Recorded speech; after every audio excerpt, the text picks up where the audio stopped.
요즘 나이 들면서 뭐가 많아지느냐, 퇴행성 관절염이 많아지고 있어요. 퇴행성 관절염이라고 해서 병원에 가면 수술을 합니다. 뭐 요즘은 30대도 퇴행성 관절염이 있고 40대도 있고 50대 60대 되면 상당히 많아지지요.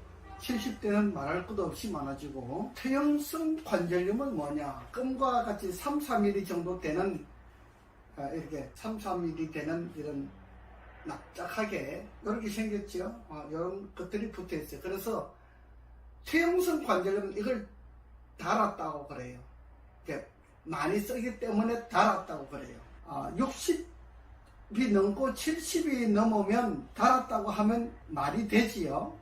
요즘 퇴행성 관절염이 20대도 있어요. 미안하지만 30대도 있습니다. 그러면 20대, 30대, 40대에 있는 퇴행성 관절염이 있는 그 사람과 70대에 있는 퇴행성 관절염이 있는 사람과 차이가 뭡니까? 제가 오늘 퇴행성 관절염에 대해서 자세하게 말씀을 드릴 테니까 여러분들이 참고를 하시면 좋아요. 물론 제가 이렇게 말씀드린다고 해서 저인데 찾아오실 분들이 아니지만은, 그러나 어떤 사람에게는 제가 드린 말씀이 도움이 되기 때문에 제가 이 말씀을 드리는 거예요. 퇴행성 관절염 때문에 무릎을 수술해야 된다고 하는 진단을 받고 저한테 찾아오신 85세 되신 할아버지가 계셨어요. 할아버지는 이 오토바이를 세 발 달린 오토바이를 타고 다니는 회장님이신데 유명하신 분이에요. 마을에서 유명하신 분이에요. 아들은 고등학교 교사이고 며느리도 교사입니다. 분이 병원에 가니까 무릎이 아파서 병원에 가니까 퇴행성 관절이라 그래가지고 수술을 해야 된다 그런 거예요. 도망다니다가 하도 못해서 저를 찾아오신 거예요. 혹시나 하고 찾아오신 거예요. 저한테 치료가 될 거라고 생각하지 않았어요. 할아버지 말씀이니까. 그래서 제가 할아버지한테 말씀을 드렸어요. 제가 엄지발가락하고 둘째 발가락하고 그 사이에 태충을 제가 만져가지고 퇴행성 관절염으로 인해서 다리가 아파서 걸어 다니지 못하기 때문에 지팡이를 짚고 다니는 사람들을 많이 봤어요. 제가 작년에 큰 누나가 돌아가셨는데 장례식장에 그런 친지분 중에 어떤 분이 그렇게 오셨어요. 몇 분 오셨어요. 그렇게 계단 내려다니기 힘드니까 겨우 걸어 오셨어요. 태충 하나를 가지고 엄지발가락과 둘째 발가락 그 사이에 태충 하나를 가지고 이렇게 만져줬어요. 한 10분 만져주고, 할머니 한번 걸어보세요. 그랬더니 이 할머니가 지팡이를 놓고 걸어가신 거예요. 좀 더 웃긴 이야기 할까요? 그 중에 한 3분 정도 이렇게 저한테 치료를 받았는데, 치료라고 하는 거 있습니까? 그냥 지압식으로 이렇게 손을 만져주는 거예요. 제가 호주머니에 칩을 하나 넣어 다니고 있어요. 이게 이제 실리콘으로 만드는 건데 이게 몰랑몰랑해요. 처음에는 제가 현미쌀 가지고 하기도 해보고, 그 다음에 콩 가지고 하기도 해보고, 여러 가지를 가지고 해봤는데 내 손이 아프더라고. 손이 아파서 이 실리콘을 만드는, 이건 칩이라 그러지요. 실리콘을 만드는 분들이 있어가지고 저도 이걸 만들려고 그랬는데 돈이 많이 드니까 이게 정말 사업을 하는 사람이 만들어야지, 우리 같은 사람이 만들려면 돈이 많이 드니까 못 만들고, 이걸 만들어서 전문적으로 판매를 하시는 분한테 제가 이걸 구입을 했어요. 그래서 이걸 만지고 태충을 이렇게 만져줬는데 한 10분만 만지면 돼요. 그래서 할머니 한번 걸어보세요.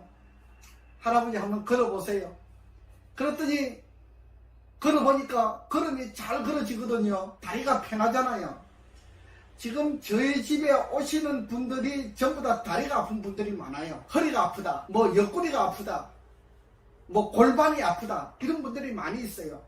그 다음에 무릎이 아프다, 퇴행성 관절염이다, 이런 분들이 많이 있어요. 근데 제가 태충을 하나 만지가지고 걸어다니 보면은 하나도 안 아프다.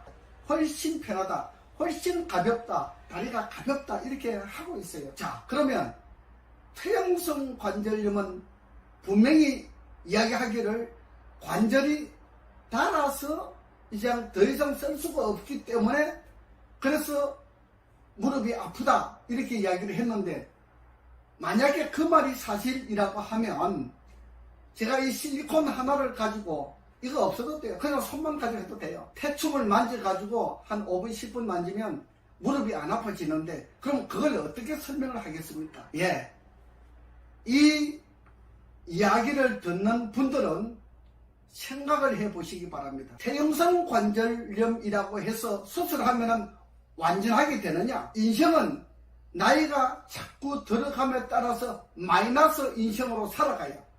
마이너스 인생으로 살아가는데 그것이 완전하게 된다고 하면은 어느 누가 안 하겠습니까?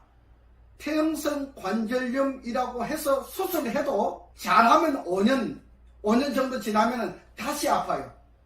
다시 아프면 그때는 어떻게 할 겁니까? 수술을 못해요. 예, 수술을 할 수가 없어요. 수술한 자리를 어떻게 수술할 겁니까? 못하는 거예요. 여러분, 퇴행성 관절염은 분명히 말씀드리지만은 닳아서 그런 것이 아니라고 하는 것을 저는 말씀드립니다. 내 이야기를 듣고 저한테 상담을 하시면 내가 10분만 만져서 정말 걸어가도 괜찮다, 다리가 안 아프다 하는 것은 해드릴 수가 있습니다. 그런데 뭐 믿음이 없는 사람은 할 수 없고 한번 믿어보고 싶은 사람은 저한테 오시면 해드립니다. 그 다음에 그것이 맞다고 하면 그 원리를 가지고 제가 뭐 한 달을 하든 두 달을 하든 치료를 해가지고 수술하지 않아도 되도록 그렇게 해드리고 있습니다. 와가지고 지금 한 3개월 됐는데 근래에 나이 많으신 85세 되신 할머니께서 퇴행성 관절염 때문에 수술을 하려고 그렇게 하셨어요. 그래서 제가 엄지발가락하고 둘째 발가락 그 사이에 태충을 만져가지고 할머니 한번 걸어보시라고 그랬어요. 그랬더니 훨씬 가볍다 그래요. 안 아프다 그래요. 그래서 지금 수술 안 하고 계세요. 그래서 퇴행성 관절염 때문에 무릎이 아프시니까 무릎을 안 아프게 하는 방법이 또 있습니다. 제가 그래서 대나무를 하나 드렸어요. 대나무를 드리고 그걸 매일 하루에 아침 저녁으로, 할머니들은 연세가 많으신 분들은 뭐 일하러 다니는 거 아니시잖아요. 그래서 아침 저녁으로 텔레비 보면서 30분씩 밟으세요. 계속 밟으면요 이 관절이 좋아집니다, 여러분. 예, 이 관절이 좋아지게 하는 방법은 그냥 이렇게 밟으면은 여러분들 싱겁지요. 치료가 많이 안 되는 느낌이 있잖아요. 이 통대나무를 절반 이렇게 잘라가지고 반토막 된 거 있지요. 이게 반 된 거. 이걸 놓고 한 70cm 짜리, 이게 대나무 이렇게 있잖아요. 파는 거 있잖아요. 그거 사서 놓고, 요즘 파는 거 뭐 한 10,000원, 15,000원 밖에 안 해요. 그걸 계속 텔레비 보면서 이렇게 밟으시면 돼요. 이렇게 계속 밟으면 30분씩, 하루에 30분 이상 아침, 저녁으로 두 번만 밟으면 퇴행성 관절염이 없어집니다. 퇴행성 관절염이 없어져요. 또 하나 방법이 있어요. 스포츠 댄스 할 때 우리가 기본 동작 배우는 거 있잖아요. 이렇게 걸어가는 거 기본 동작 배우는 거 있지요. 기본 동작을 잘 하면요 퇴행성 관절염이 없어집니다. 미안하지만. 자, 퇴행성 관절염은 없어졌기 때문에 수술해야 된다 그러는데 어떻게 이런 치료 방법이 있느냐, 살아나느냐, 이걸 지금 이야기하고 있잖아요. 분명히 말하지만은 퇴행성 관절염은 다른 것이 아닙니다. 감기가 전염병이 아닌 것처럼 감기는 얹혀가지고 감기잖아요. 얹혀가지고 머리가 아프고 배가 아프고 콧물 눈물이 나고 하는 것이 감기예요. 얹힌 거예요. 뭐 의학을 하는 사람들은, 많은 사람들은 뭐 전염이 된다 이렇게 이야기를 해요. 왜? 이 코로나 바이러스처럼 전염이 되는 줄 알아요. 코로나 바이러스 같은 그런 종류 아닙니다. 그와 마찬가지로 퇴행성 관절염은 우리가 물론 다리를 무리하게 사용하기 때문에 다리가 아픈 것은 있어요. 그건 맞아요. 그리고 나이 들어감에 따라서 왜 퇴행성 관절염이 생기느냐, 이거 분명히 아셔야 돼요. 여러분, 밥을 두 끼 먹는 사람은요, 밥을 두 끼를 먹게 되면은 우리 몸에 분이 흡수가 안 되는데 가장 흡수가 잘 안 되는 곳이 어디냐? 무릎이에요. 무릎, 다리예요. 나이가 들어감에 따라서 혈액순환이 잘 안 되는 사람들이 많아요. 어디가? 다리가 혈액순환이 잘 안 돼요. 그럼 잘 돼요. 손과 팔은 잘 되는데 다리가 순환이 잘 안 돼요. 그래서 저한테 와서 BRT 마사지를 받아보시는 분 중에서 이렇게 다리를 마사지 해보면 감각이 없는 분들이 많이 있어요. 실제로 보면은 50%는 감각이 없어요. 세포 조직이 죽어가고 있다, 이 말이에요. 밥을 두 끼 먹으면 세포 조직이 죽어가요. 그래서 밥을 두 끼 먹으면 퇴행성 관절염처럼 무릎이 아파요. 무릎이 아픈 사람은 밥을 반드시 3끼를 먹어야 돼요. 그 다음에 밥을 두 끼 먹으면 또 어떤 현상이 생기느냐? 여러분, 몸에 피부병이 있잖아요. 가려움병, 피부병, 이런 병들이 많이 생기는데, 그 다음에 불면증 있는 사람들이 밥맛이 없어서 밥을 잘 안 먹어요. 밥을 두 끼를 먹습니다. 그렇게 밥을 두 끼를 먹다 보니까 여러분들 아무런 이유가 없는데 무좀이 생긴다, 섭진이 생긴다, 이거는 전부 다 밥을 두 끼 먹어서 그래요. 그 다음에 엄지발가락이 이렇게 돌아가요. 이렇게 돌아가지요. 오른 발가락은 오른쪽으로, 왼 발가락은 왼쪽으로, 엄지발가락이 이렇게 돌아가요. 돌아가는 것은 왜 돌아가는지 아십니까? 돌아가는 것은 잠이 부족한 사람은 돌아갑니다. 밤잠을 최소한 6시간 내지 8시간 자는 사람은 몸이 정상적으로 건강해요. 근데 잠을 하루에 3시간, 4시간 밖에 못 잔다. 그러면요, 이 몸 전체가, 얼굴 전체가 마치 사람이 바짝 말란 모습으로 변화가 생기는 겁니다. 얼굴이 이렇게 정상적인 것 같은데 자신은 그걸 잘 몰라요. 제가 보면 그것이 나와요. 바짝 말란 것처럼 개구리 있잖아요. 개구리를 얼굴이 바짝 말라 들어가는 모습이 나와요. 잠이 부족하면 그렇게 되는 거예요. 그래서 잠이 부족하면 또 어떤 현상이 생기느냐? 응고가 된다 그러잖아요. 여러분들 목, 어깨가 많이 아프신 분들, 뭐 우연히 그냥 자꾸 목, 어깨가 자꾸 아프다 하시는 분들은 잠이 부족한 사람이에요. 잠을 충분하게 자주면요, 목, 어깨가 안 아파요. 그 다음에 밥을 3끼 먹으면 목, 어깨가 안 아픈데 밥을 2끼 먹으면 목과 어깨가 아파요. 이상한 논리지요. 이거는 정확한 진리입니다. 이것을 잘 습득하고 따라 하시면은 여러분들이 가지고 있는 질병 50%는 치료할 수가 있어요. 저한테 오지 않아도 돼요. 밥 먹는 거 잘하고 잠자는 것만 잘해도 50%는 치료가 되는 거예요. 우리에게 여러 가지 병들이 많아요. 나이 들어감에 따라서 자꾸 몸이 가렵다, 뭐 알레르기 생긴다, 뭐 두드러기 생긴다, 이런 분들, 그 다음에 잠이 부족한 거예요. 그런 현상이 있어요. 그 다음에 나이가 자꾸 들면서 그 다음에 뭐가 많이 생겨요?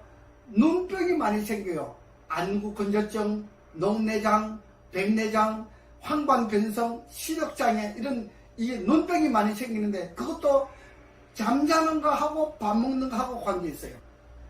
매우 깊은 관계가 있어요. 그래서 밥을 제때 3끼를 먹어야 돼요. 밥을 제때 잘 먹고 잠을 제때 잘 자는 사람은 병을 예방할 수가 있고, 또 혹시 병에 걸렸다 할지라도 이 규칙을 잘 지키면 치료할 수가 있어요. 자신이 스스로 치료할 수가 있어요.